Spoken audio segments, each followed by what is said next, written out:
奶奶希特拉利的辅助强度如何呢？命座又有多大的提升？这条视频实测给你看。先来给不熟悉奶奶的小伙伴简单的介绍下奶奶的机制技能：点按战技产生护盾，持续20秒，冷却16秒，无缝循环没有问题。盾量跟奶奶的精通挂钩，大招是一段范围伤害，还附送个冰炸弹。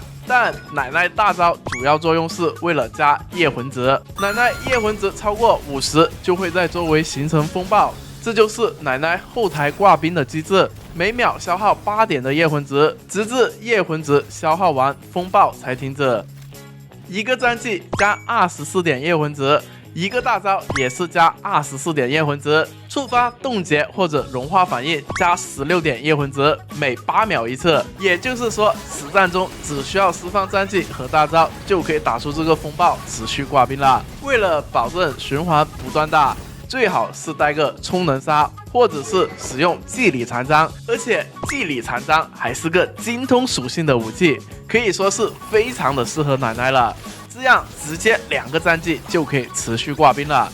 奶奶的关键天赋，受到冻结或者融化反应的敌人，火元素与水元素抗性降低20%。说了这么多，我们来看看实战奶奶对于火系的提升。以火神和仆人实战演示，奶奶带的是祭礼残章哈。火神不带奶奶大招融化一刀是24万，后续转圈融化是6万5，没融化是2万7。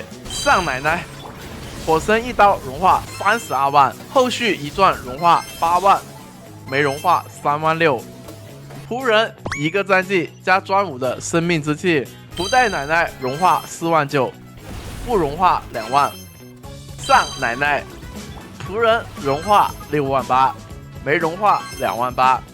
这就是0+0奶奶带来的伤害提升，提升的幅度在20%到25%之间。奶奶在辅助的主 C 是吃攻击力的话，没有专武还可以带流浪的晚星或者是讨龙来增加攻击力。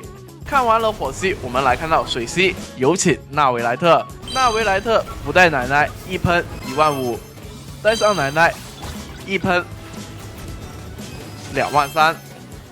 接下来是命座的提升，一命的奶奶开战绩20秒以内提升战场角色的输出伤害，一次最多吃到13次的增伤，提升的数值跟奶奶的精通挂钩，类似于深褐的那种。来看到实际的提升，火神大招一刀融化37万9，后续转圈融化11万，仆人融化8万5，纳维莱特一喷3万1。